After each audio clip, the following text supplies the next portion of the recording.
Welcome to yet another edition of News and Views. In the session yesterday, we looked at the proceedings on the first day of the 18th Lok Sabha of the Indian Parliament. Today we look at the same news source but a subtle and different aspect of it. Let me put it as simply and briefly as I can.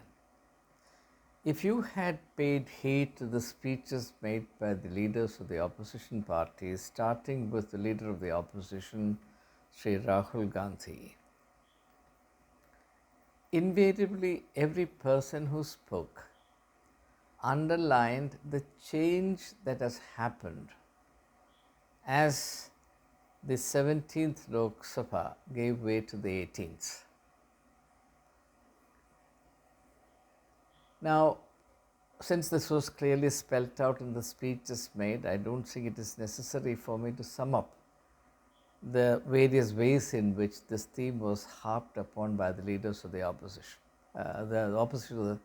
leaders of the opposition parties.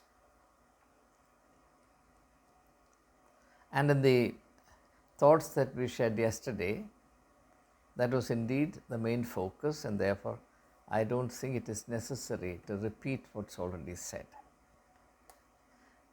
Today, in this unit, the second of the two, I would like us to consider how the government reacted. On the one hand, you have a set of speakers emphasizing the fact that much water has flowed under the bridge since the 17th Parliament. And how did the Treasury benches react to it? The overwhelming or the predominant effort on the part of the Treasury benches was to assert to the extent possible, and in fact assert going beyond the bounds of reason, the fallacious idea that nothing has changed. We still remain in the same extent of power that we enjoyed under the 17th Parliament. We still can steamroll whatever we want, whenever we want. We can take liberties with the parliamentary courtesies as and when it suits our convenience, no matter how such maneuvers erode the possibility of collegiality in parliamentary proceedings, prioritizing the welfare of the common man and the progress of the country. So we will continue to prioritize the political gains of our parties, our coalition, NDA, over and against the welfare of the people of India, and so on and so forth. So, put very bluntly, the opposition parties emphasized change, the Treasury benches insisted on continuity. So, a very simple and beautiful way of understanding the gist of what transpired yesterday in the Parliament is the conflict, the tension, if you want a more sophisticated word, the brutal dialogue between change and continuity. Now, as a rule, history tells us that those who have suffered from a particular system always dream of and thirst for change, because they were under the iron heels of the old system, the system they want changed.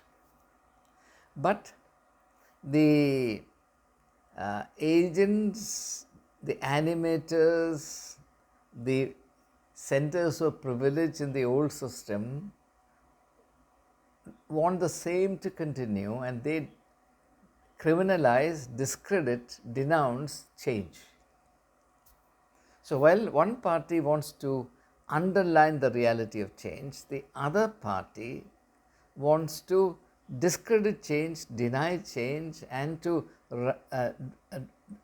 rub it down that no change has happened and no change will ever happen.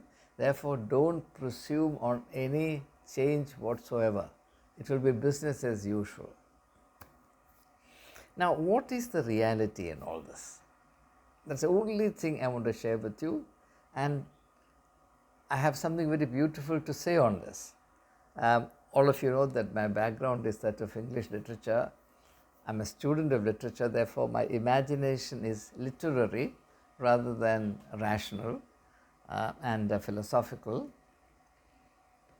From my literary point of view, I have a tendency to think in terms of images. So I'm going to offer you an image through which you can understand the change that has happened and the resistance to the change. Just imagine life. We organize life in terms of days, weeks, months, years. Beyond that, there are decades, centuries, millennia, etc. But let's not go to those big scales. Usually, we think of life in terms of days, weeks, months, years. That's where we stop. Historians will go on to decades, centuries, millennia. Now, if you look at life in terms of time, time is continuous. It's like relentless, unbroken flow of time. And yet, when we look at the chunks of life, there are continuities and discontinuities. What I say may sound a little philosophical, but it's not philosophy at all, as you'll realize when I introduce my literary image.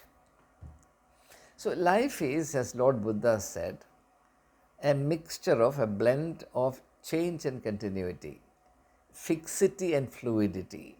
That is a beautiful perception on the part of Lord Buddha. And he said you cannot step into the same river twice. The river remains the same only because it changes. These changes are subtle, and they are subtle because these changes pertain to the momentum of life. For example, you begin your day, shall we say, at 6 a.m. By the time you reach 6 p.m., you are not the same person that you were at 6 a.m. in the morning. But the change is so slow and subtle that you are unaware of it.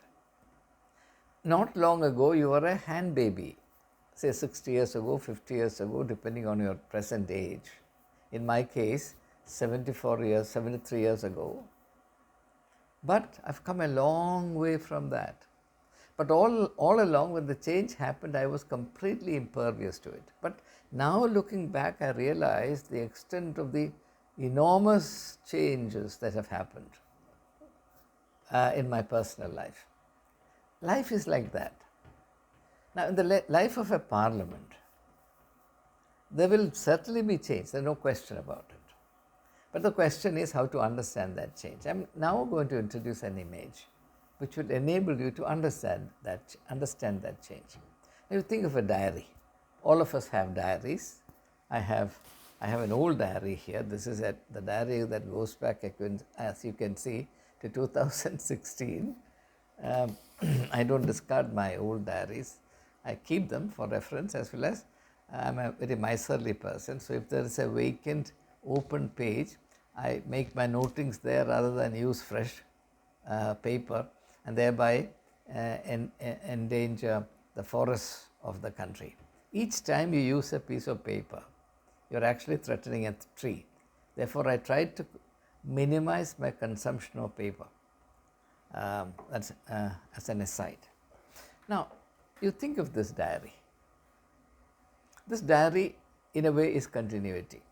You begin with the month of January, then go on to February, March, April, etc., and right up to December. Continuity, but change with continuity. When I got the diary for 2017, the diary of 2016 became defunct. It is there, but there's a radical shift. The way I related to this diary during all the days of 2016 is radically different from the way I related to the pages of Diary 2017 and what to talk about Diary 2024. So, the change that I perceive from the 17th Lok Sabha to the 18th Lok Sabha is not like the change from January to February, February to March, or the change from Monday to Sunday, Sunday to Monday, Monday to Tuesday, Tuesday to Wednesday. It is more like the change from Diary 2023 to Diary 2024. It is this change that the BJP and the allied parties are refusing to recognize. Now, the question that we have to consider is this insistence on the part of NDA healthy or unhealthy? Does it augur ill or well to the people of India? That's an important question. The sense of history that I have and the logic of life that we all have tell us unequivocally, emphatically, that denial of change, living as though nothing has changed, is pathological, is unhealthy, is sick. Why is it sick? It is sick because the foremost quality that those who handle governance need is a sense as accurate, as clear as possible, a sense of the realities of the life, of the society, of the country that they have to manage. How do you manage the affairs of the country effectively, meaningfully, beneficially if you are unaware of the lived realities of that country? If you are living in denial of the ground realities, how do you govern in a relevant, meaningful and beneficial manner? This is not a small thing that out of obsession with power and the kind of psychological drive to perpetuate one's iron grip on the affairs or the life of a nation, the reality, the dramatic reality of sweeping radical changes that have happened in the interregnum between the 17th to the 18th Lok Sabha of post-independent India, that refusal to recognize the reality and the insistence on living in the past is actually retrograde. It's like walking backwards, or it is like staying stuck. Whereas all of us know that life, the health of life is manifested in momentum. Momentum is always a forward moving logic. So, when a party or a cluster of parties or a clutch of parties insist on living in the past simply because their control over the life of the nation was absolute, and therefore it gives them a greater sense of euphoria, in a context which is vastly different from what was obtained in the previous parliament, I think there is a serious problem.